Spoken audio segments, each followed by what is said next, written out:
Pilot tempur paling terkenal di masa Perang Dunia I tidak lain adalah Manfred von Richthofen dengan nickname Red Baron, diambil dari tampilan pesawat tempurnya yang dicat serba merah. Lahir di Klenburg, dekat Breslau, Jerman, menjadi kota Polandia setelah Perang Dunia ke-1, 2 Mei 1892 dari keluarga ningrat Prusia. Semasa mudanya ia gemar berkuda dan berburu serta olahraga.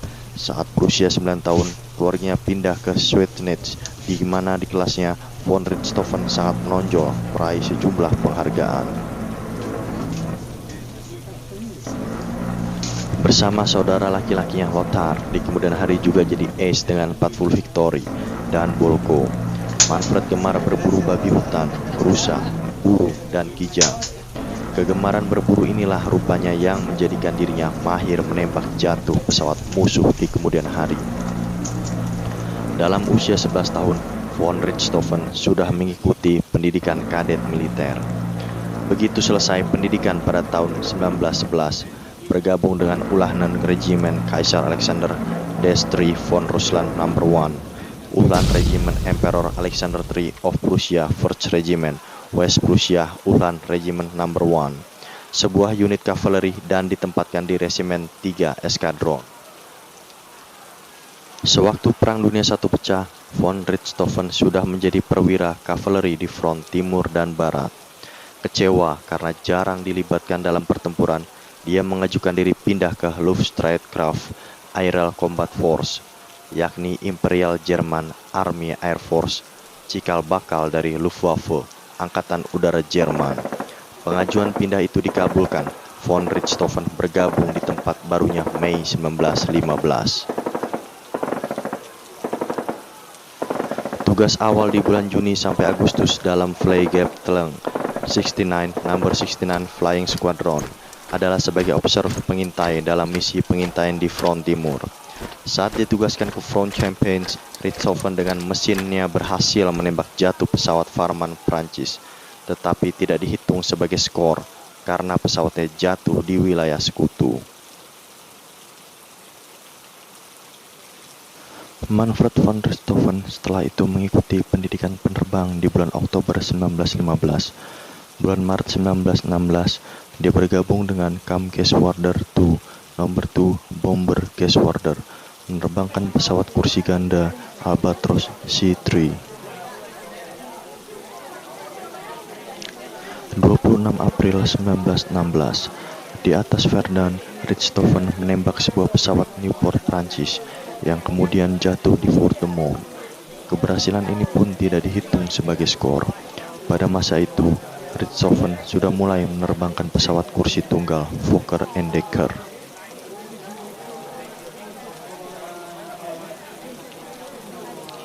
Pilot muda bersemangat tinggi ini masih bertugas di front timur saat Agustus 1916 bertemu dengan pilot tempur Oswald Bock yang sedang keliling di front tersebut mencari calon pilot untuk mengisi unit tempur baru. Begitu berjumpa dengan Manfred von Richthofen, langsung direkrutnya untuk bergabung dalam Jetstaffel atau skuadron tempur baru Jasta II. Dalam unit tempur baru inilah Richthofen memenangkan kombat udara pertamanya di atas Cambrai, Prancis 17 September 1916.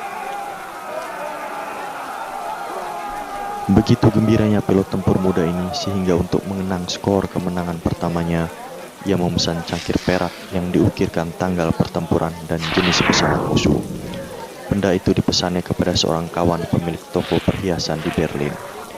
Tradisi ini terus berlanjut hingga berjumlah 60 cangkir.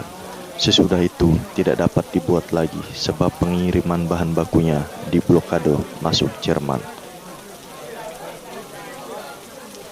Tidak seperti Lothar yang bertempur dengan penuh resiko, Manfred von Richthofen sangat ketat mentaati diktator yang menjadi mentornya.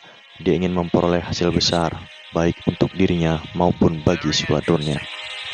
Dia juga bukan pilot pertunjukan maupun aerobatik seperti Manfred von Richthofen selain jago taktis kombat dan salah satu kemenangan besarnya adalah pada 23 November 1916 saat Richthofen menembak jatuh musuh besarnya es Inggris, Mayor Lanu Hawker-Fische, yang dijuluki Manfred von Richthofen sendiri sebagai The British Bold. Saat itu jago tempur Jerman ini sedang terbang dengan Albatros D2 dan Hawker dengan DH2. Dari dogfight dengan The British Bold tersebut, von Richthofen merasa butuh pesawat yang lebih gesit. Digantinya dengan Albatros D3. Dengan pesawat ini, pada Januari 1917, ia mencetak 2 kemenangan, tapi setelah itu spar pada bagian pesawatnya retak. Dia kembali menerbangkan D2 selama 5 minggu, lalu diganti lagi ke D3, dan sempat merontokkan sebuah pesawat pada 9 Maret 1917, sebelum pesawatnya di-grounded. Sebagai gantinya, ia menerbangkan pesawat Halberstadt D2.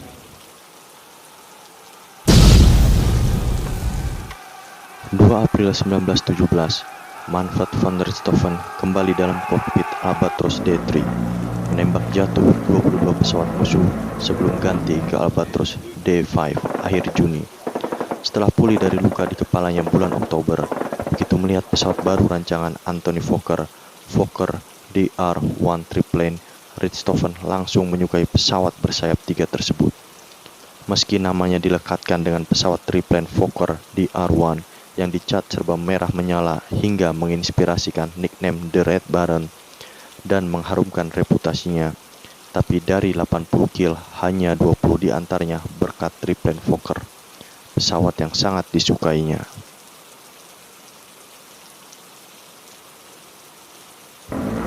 Triplane Fokker DR-1 sebenarnya bukanlah pesawat pertama Richthofen yang dicat serba merah. Faktanya adalah pesawat Albatros D3 yang pertama menyandang warna merah menyala, dan dari mana jago tempur wahid Jerman ini mendapat nama dan reputasinya. Asal mula warna merah ini diadopsi setelah dia diangkat menjadi Komandan Jasta II pada Januari 1917. Sebelum diangkat pada bulan yang sama, setelah skor kemenangan ke-16, Richthofen dianugerahi penghargaan Pour le Mérite de Blue Max, penghargaan tertinggi militer Jerman saat itu.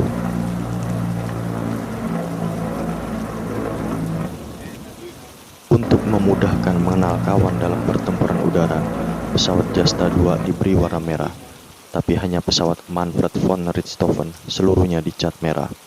Orang Prancis menjuluki Richthofen Le Petit Rouge, si merah kecil, sedang orang Inggris The Red Knight, si kesatria merah. Di Jerman sendiri, dia disebut sebagai The Red Kampflieger, diterjemahkan sebagai The Red Battle Flyer atau The Red Fighter, pilot untuk judul buku autobiografi tahun 1917. Manfred von Richthofen memimpin unit barunya itu begitu sukses sehingga tidak ada duanya. Puncaknya adalah Bloody April 1917. Di bulan itu, Red Baron merontokkan 22 pesawat Inggris, membuat skor kemenangannya menjadi 52. Bulan Juni, Richthofen diangkat sebagai komandan pertama dari skuadron yang lebih besar, Jetgeschwader 1, GD1, yang terdiri dari Jasta 4, 6, 10, dan Jasta 11. Unit baru ini sangat mobile, dengan perintah dadakan langsung terbang ke segala front yang membutuhkan. Karena sifatnya ini, GD1 dijuluki oleh unitnya sendiri sebagai The Flying Circus, sirkus terbang. Begitu tinggi mobilitasnya sehingga unit ini menggunakan tenda, ditambah dengan pesawat-pesawatnya dicat menyala. Tidak ubahnya seperti sebuah sirkus. GD1 dikenal pula sebagai The Richthofen Circus.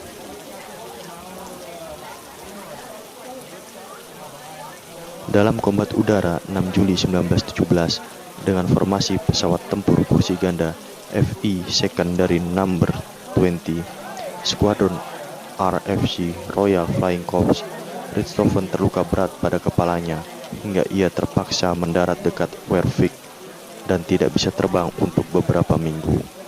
Kemenangan atas jago tempur Jerman ini diraih oleh Kapten Donald Canal yang tewas beberapa hari kemudian.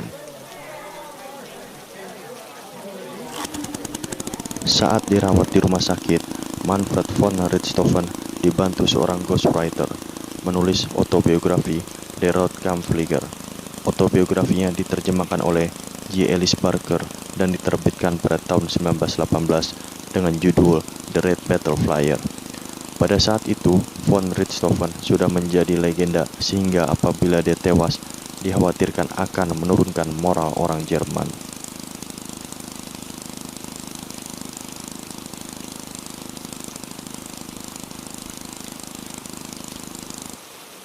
Hari fatal bagi S nomor 1 Jerman ini terjadi pada pukul 11 pagi 21 April 1918. Manfred von Richthofen tewas hanya 12 hari menjelang hari ulang tahunnya ke-26. Saat terbang di atas bukit Marlonkouch dekat sungai Somme, pada waktu itu Red Baron sedang terbang mengejar Sopwith Camel yang dipiloti oleh pilot junior Kanada, Letnan Wilfrid Whoop May dari number 209 Squadron Royal Air Force. Pesawat Camel terbang rendah sekali. Keberadaan The Red Baron yang sedang mengejar May dilihat oleh Sopwith Camel yang dipiloti Flight Commander Kapten Arthur Roy Brown juga dari Kanada. Brown menukik turun menyerang Richthofen, tapi serangan itu bisa dielakkan. Ia lalu kembali mengejar May.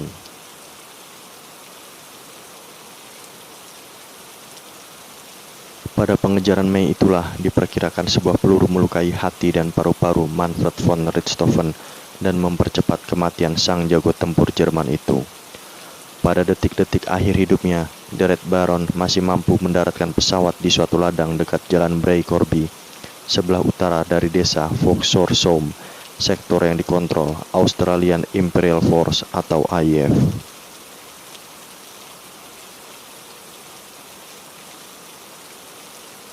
Seorang saksi mata, Gunner George Ridgway, mengatakan, saat dia dan pasukan Australia tiba di pesawat, Red Baron masih hidup, tapi beberapa saat kemudian meninggal.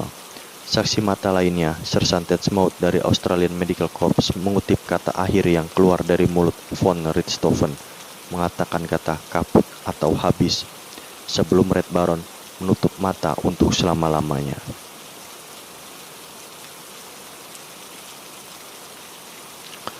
Pesawat Fokker von Richthofen tidak terlalu rusak dalam pendaratan, tapi segera dijarah oleh para pemburu souvenir.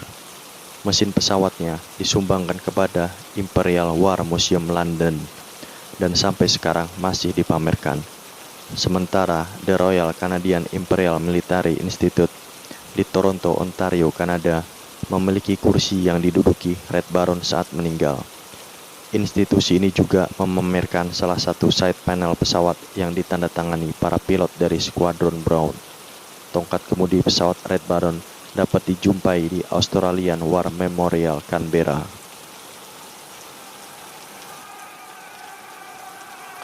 "90 tahun sudah berlalu sejak Manfred von Richthofen tewas dalam pertempuran, tapi masih belum juga diketahui siapa sebenarnya yang menembak jatuh war pilot nomor wahid Jerman itu. RAF memberi skor itu kepada Kapten Arthur Roy Brown. Akan tetapi setelah diselidiki lebih lanjut, kematian Richthofen adalah akibat sebuah peluru yang menembus dada sang Red Baron. Peluru itu mengenai ketiak kanan terus tembus keluar pada puting susu kiri. Bila peluru itu dari senjata Brown, Richthofen pasti tidak akan dapat melanjutkan pengejaran terhadap Wilfrid Roy May begitu lama sebelum mendaratkan pesawatnya.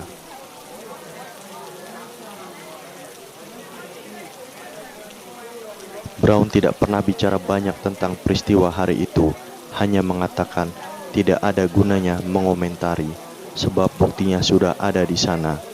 Banyak ahli percaya bahwa sang Red Baron tewas ditembak dari darat. Luka pada badannya menunjukkan dibuat oleh peluru yang bergerak dari bawah ke atas, dari sebelah kanan, dan terjadi beberapa saat setelah serangan Brown.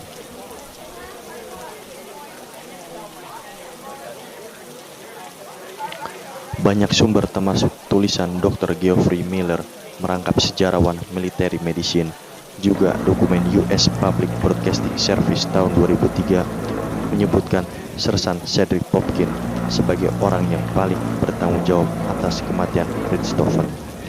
Popkin adalah seorang gunner Double E anti-aircraft di Australian 24th Machine Gun Company dan menggunakan senapan Vickers.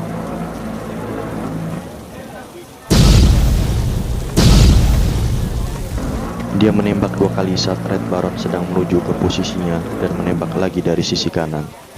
Dalam suratnya kepada pejabat sejarah Perang Australia di tahun 1935 yang dilengkapi dengan sketsa peta, menyebut bahwa dialah yang melepaskan tembakan fatal pada Richthofen saat jago tempur itu menyerang posisinya.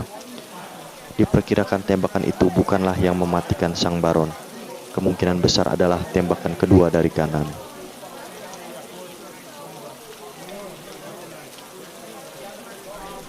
Banyak lagi orang yang mengklaim bahwa merekalah yang menembak Manfred von Richthofen, dan sampai 90 tahun berlalu, belum juga dapat dipastikan peluru milik siapa yang mengakhiri karir The Red Baron.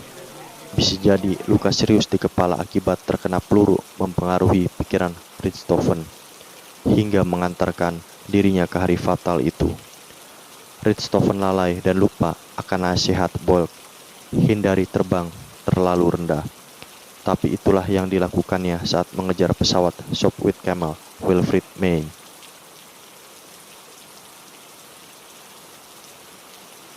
Top S Jerman ini diberi upacara pemakaman militer penuh yang diselenggarakan oleh Number 3 Squadron IFC. Jenazahnya dimakamkan di pekuburan desa Bertangles dekat Amiens 22 April 1918. 6 pilot berpangkat kapten, yakni pangkat yang sama dengan Richthofen, menjadi pengusung peti jenazahnya. Satu pasukan kehormatan memberi salvo tembakan penghormatan saat peti diturunkan ke liang kubur. Pejabat dari skuadron-skuadron sekutu kemudian meletakkan karangan bunga di pusaranya.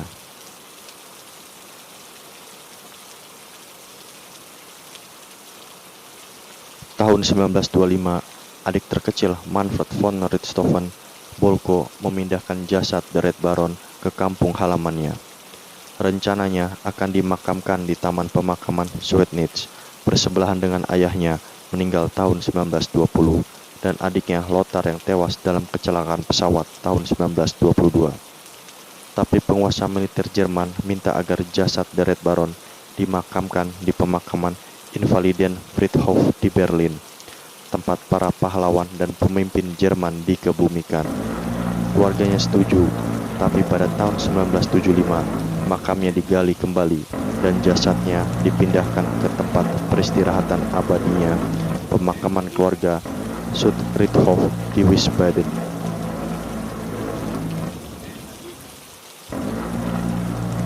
Sekian dari kami, Seni Perang.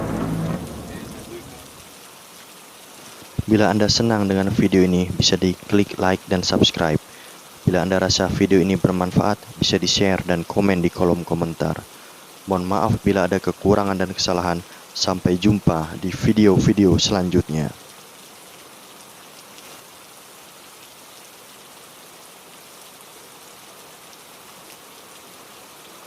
Salam Seni Perang.